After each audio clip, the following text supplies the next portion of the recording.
तो गाइस एक important information आप लोगों को बतानी थी। एनबीसीसी इंडिया लिमिटेड की तरफ से एक नोटिफिकेशन निकाली गई थी जेई लेवल के लिए। एनबीसीसी के द्वारा बताया गया था कि जो जेई का जो ऑनलाइन फॉर्म है वो बाद में आप लोगों को ऑफिशियल वेबसाइट के द्वारा सूचित कर दिया जाएगा। आज 21 तारीख हो गई है, अभी तक इसका फॉर्म एक्टिव नहीं हुआ है और जबकि यहाँ पे लास्ट डेट लिखा हुआ है 27 तारीख। देखिए फॉर्म नंबर 7 to 19 मतलब इसमें जेई पोस्ट भी है। तो यहाँ पे जब मैं क्लिक करता हूँ तो देखिए यहाँ पे दिखा रहा है कि अभी तक फॉर्म ऑनलाइन एप्लीकेशन अभी अवेलेबल नहीं हुआ है। तो जैसे ही ऑनलाइन फॉर्म का पोर्टल एक्टिवेट हो जाएगा मैं उसके ऊपर भी एक सेपरेट वीडियो बना दूंगा, तो आप लोग इस चैनल से जुड़े रहें। तो चलिए फ्रेंड्स आज की वीडियो की तरफ आगे बढ़ते हैं। तो गाइज आज की वैकेंसी निकल के आ रही है Uttar Pradesh subordinate service selection commission की तरफ से। तो गाइज यूपी SSC की तरफ से जेई पोस्ट के लिए बहुत ही बड़ी वैकेंसी निकल के आ रही है। ना ही 600 ना ही 1000, टोटल 4000 वैकेंसी निकल के आई हुई है। ये जो सारे के सारे जो 4000 वैकेंसी निकली हुई है ये सारे सिविल इंजीनियरिंग के लिए ही निकली हुई है। ये जॉब आपकी परमानेंट रहने वाली है। अगर आपका यहाँ पे सिलेक्शन हो जाता है तो आपका सैलरी इक्विवेलेंट टू जो SSC जेई में जो आप लोगों को सैलरी मिलती है उसके बराबर रहने वाली है। तो यहाँ पे डिटेल नोटिफिकेशन में जो भी इंपॉर्टेंट पॉइंट्स बताने लायक होगी मैं आपको बताते हुए चलूंगा, तो वीडियो में आप अंत तक बने रहिएगा। अगर आप इस चैनल पे नए हैं तो चैनल को सब्सक्राइब कर दे और बेल आइकन को दबाना ना भूलें ताकि इस चैनल पे जो भी लेटेस्ट अपडेट आएगी वो सबसे पहले आपको मिल जाया करेगी। तो चलिए फ्रेंड्स वीडियो की तरफ आगे बढ़ते हैं। तो गाइज ये है Uttar Pradesh subordinate service selection commission का ऑफिशियल वेबसाइट।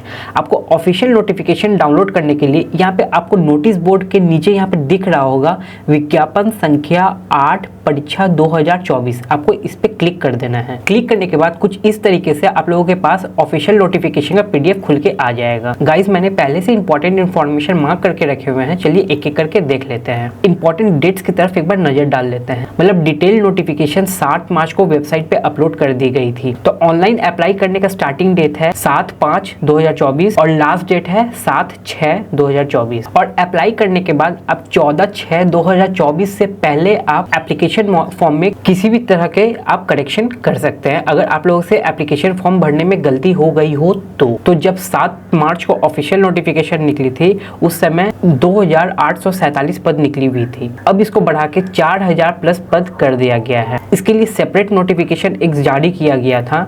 यहाँ पे दिया गया है कि 1169 पद और ऐड किए गए हैं। ये सारे ही जो वैकेंसीज है 4000 ये सारे सिविल इंजीनियर डिपार्टमेंट के लिए ही है। तो आप इस वेबसाइट पे जाके आप ऑनलाइन फॉर्म को फिलअप कर सकते हैं। अब बात कर लेते हैं कौन से डिपार्टमेंट में कितनी वैकेंसीज है। तो उत्तर प्रदेश के निर्माण विभाग में 1092 वैकेंसीज निकल के आई हुई है, जिसमें से कुछ स्थायी भी है कुछ अस्थायी भी है। मतलब कुछ परमानेंट पोस्ट भी है कुछ कॉन्ट्रैक्चुअल पोस्ट भी है। ग्रामीण अभियंत्रण विभाग में टोटल 765 वैकेंसीज है और ये सारे के सारी वैकेंसीज परमानेंट है, स्थायी है। जल निगम में टोटल 693 वैकेंसीज निकल के आई है। राजकीय निर्माण निगम लिमिटेड में 146 वैकेंसीज निकल के आई हुई है। सेतु निगम लिमिटेड में 96 वैकेंसीज निकल के आई हुई है। प्रोजेक्ट कॉर्पोरेशन लिमिटेड में टोटल 27 वैकेंसीज निकल के आई हुई है। राजकीय निर्माण निगम लिमिटेड, अब देखिए ऊपर में जो था सीरियल नंबर 4 में राजकीय निर्माण निगम लिमिटेड, यहाँ पे अवर अभियंता सिविल, ये जनरल रिक्रूटमेंट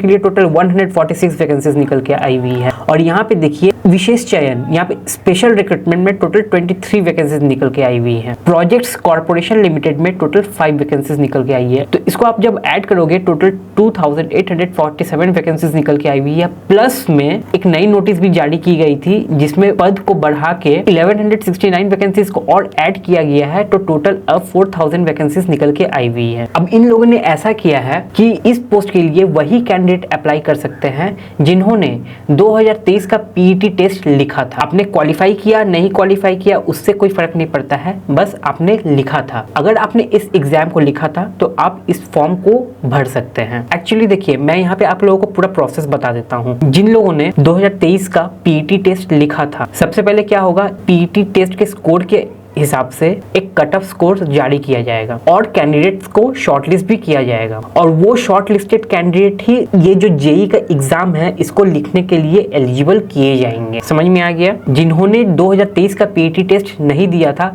वो इस फॉर्म को भरने के लिए आप एलिजिबल नहीं हो। आरक्षण सिर्फ उत्तर प्रदेश के कैंडिडेट को ही दिया जाएगा। इसका मतलब ये नहीं है कि आप अगर अदर स्टेट से है तो आप अप्लाई नहीं कर सकते हैं, आप भी अप्लाई कर सकते हैं, पर आप लोगों को आरक्षण में कोई भी बेनिफिट नहीं मिलने वाला है। आप लोगों को एज अ जनरल कैंडिडेट ही ट्रीट किया जाएगा यहाँ पे। हम यहाँ पे एजुकेशन क्वालिफिकेशन की बात कर लेते हैं तो यहाँ पे सभी डिपार्टमेंट में कम से कम 3 साल का यहाँ पे डिप्लोमा मांगा गया है। अब यहाँ पे एज लिमिट की बात कर ले तो यहाँ पे निर्माण विभाग यानी कि PWD डिपार्टमेंट में आपकी आयु कम से कम 18 वर्ष होनी चाहिए और मैक्सिमम यहाँ पे 40 ईयर्स रखा गया है। ग्रामीण अभियंत्रण विभाग में मिनिमम 18 ईयर्स और मैक्सिमम 40 ईयर्स रखा गया है और यहाँ पे जल निगम में मिनिमम 21 ईयर्स रखा गया है और मैक्सिमम 40 ईयर्स एज लिमिट रखा गया है। राजकीय निर्माण निगम लिमिटेड में 18 से 40 साल वाले व्यक्ति यहाँ पे एलिजिबल हैं। सेतु निगम लिमिटेड में 21 से 40 वर्ष रखा गया है एज लिमिट और प्रोजेक्ट्स कॉर्पोरेशन लिमिटेड में 21 से 40 वर्ष एज लिमिट रखा गया है। अब यहाँ पे एप्लीकेशन प्रोसेस फीस की बात कर लेते हैं तो यहाँ पे अभी आप लोगों से आवेदन शुल्क नहीं लिया जा रहा है,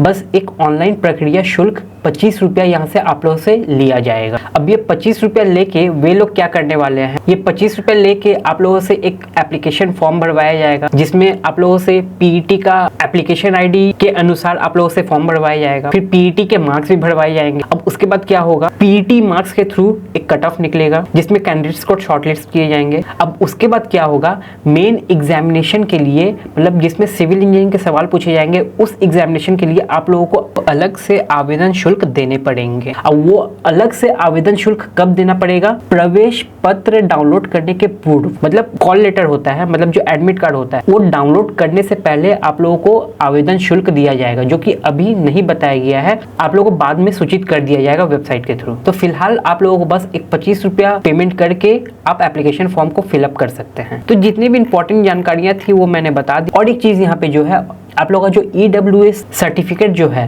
वो 1/4/2024 से लेके 7/6/2024 इसके बीच के डेट का ही होना चाहिए, अदरवाइज आप लोगों का फॉर्म रिजेक्ट कर दिया जाएगा। तो अगर फिर भी कोई डाउट या फिर क्वेरी रह गया हो तो आप कमेंट में लिखे, मैं बता दूंगा। तो गाइज आज के लिए इतना ही, मिलते हैं नेक्स्ट वीडियो में न्यू जॉब के साथ, तब तक के लिए जय हिंद।